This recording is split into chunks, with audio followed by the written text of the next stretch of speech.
coronavirus is everywhere. It's all over the news, social media, and if you have overprotective parents, they're most likely gonna give you sanitary wipes to make sure you don't get sick. No joke, I've gotten so many from my mom and dad, they're very paranoid.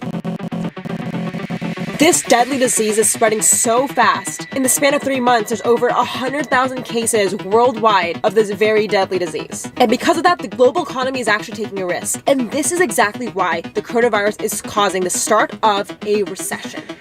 Now you're probably like, Jay, what the heck is a recession? Well, don't worry. In today's video, we're going to talk about what will happen when the coronavirus starts the recession and what it will mean for you as a viewer or starting a business. We're going to talk about it all. All you got to do if you want to know more is keep on watching.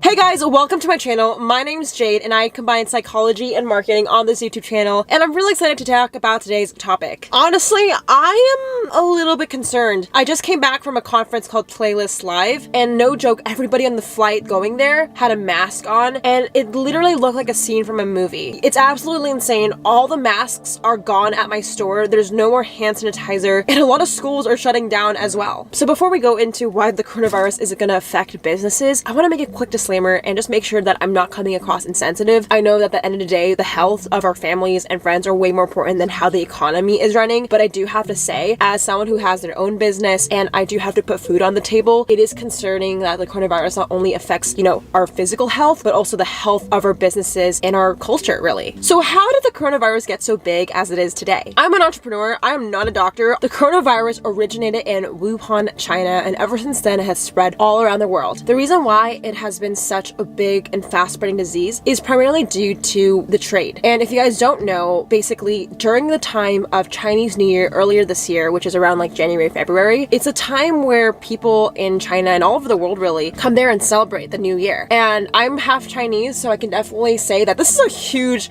celebration. People are traveling to see their families. So literally, because this is the biggest event of the year, the disease spread so fast because people were traveling in airports so quickly. So it's very obvious that this disease is spreading so fast. But what has this to do with anything with the global economy? Well, let's get started with a definition of a recession. A recession is a business cycle contraction when there's a general decline in economic activity. Okay, so if you're like, Jade, what the heck does that mean? What is still a recession? Let me explain. So there's 3 moving parts you need to know. There's the consumers, there's the brand, and there's the manufacturer. Okay, so everything affects each other and it's kind of like a domino effect. So just imagine that in your head. What's happening right now is literally I just got a phone call from my friends back in college saying their classes are being canceled. So just think about it in this way. If people are not going out as much, they're not eating food, they're not shopping because they're staying home to be safe from the virus, they're not going to spend as much money. When a consumer doesn't spend enough money, the brand gets affected directly, right? Some companies, I'm not talking about big corporate companies, I'm talking about like small family businesses that are relying on customers for their income to support their family, right? They're going to get hit. And when they don't get enough money to pay their bills, or maybe they're taking credit card loans, they might lose their houses and leave on the street. I'm not joking. It's not an exaggeration. And not only that, if the brands aren't able to, keep going, manufacturers are getting hit because if the brands are the one buying from them, suddenly manufacturers in China or wherever could be losing their own business as well. So everybody gets affected and the whole loop will keep getting more vigorous and intense because the more consumers don't spend as much and they're staying at home, everybody gets affected more and then there's less resources. Honestly, a recession does sound super scary, but the good news is there are ways to learn more about it so we can actually overcome it. I'm going to talk about the 3 things you need to know when a recession does happen because it's already starting. If you guys don't know, stocks are plummeting and people are already going out less and a lot of malls and businesses already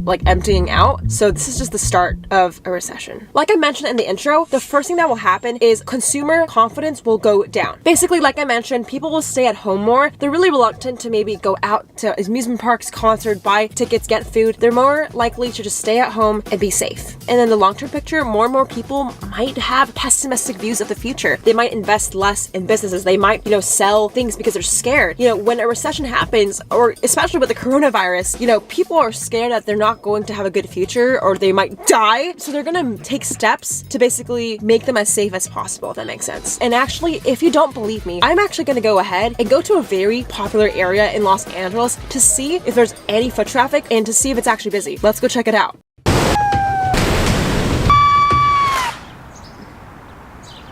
Alright guys, good morning. It's currently 7:30 a.m. We're going to Huntington Beach to go surfing. I've never been surfing before. I don't know what to expect. This is literally just for a YouTube video, but now that I think about it, I think genuinely deep down I've always wanted to try surfing, but I've never brought up the courage. It's intense. Like when I was doing my research this morning, as in research, I mean YouTube videos, but when I was like looking it up, it's like kind of scary because if you don't ride a wave, you might get like, you know, taken over, and a lot of people get injured by hitting their own board, and knowing my klutzy ass, I'm probably gonna hit my own board. So I really just don't want to get injured, but I have a surf teacher, I guess. He's gonna be teaching me. I found him on Airbnb experiences. This sounds so sketchy and altogether. Do you think this is safe, Mom? Yeah. I found this random teacher on Airbnb experience. Okay. But I read the reviews and it's super positive, so let's see if my surf instructor, James, can teach me how to surf. But first, we're going to Starbucks. Ah! So good. Guys, I'm literally so stupid. I'm at the beach and I'm wearing white shoes and a white shirt. Ah! So I'm gonna take off my socks and just go barefoot because I don't want to ruin my shoes. All right, let's go. Okay guys, so we're here at Huntington Beach, the center for surfing and outdoor life. And as you can see, there's absolutely nobody. I literally don't see anybody surfing right now, and I am so concerned. What am I thinking? My surf instructor's here, okay. Oh my god! I'm so nervous, I'm so nervous, I'm so nervous. Okay. Hi. I'm good, are you James? Yeah. Are we going down there? Yeah, well you can change. I got the suit right here. So this is your suit. Okay, just gonna pull this. Wait, over my... Alright. I'm good. I was like, what's going on?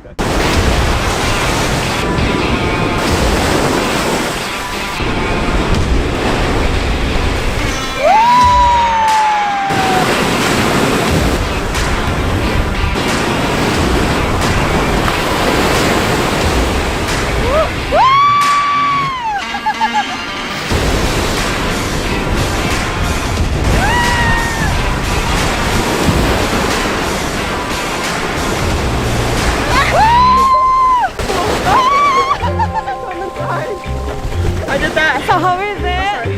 Let's go, no biggie. Let's go some waves. Woo! I thought this was a good idea, okay? Please don't hate me.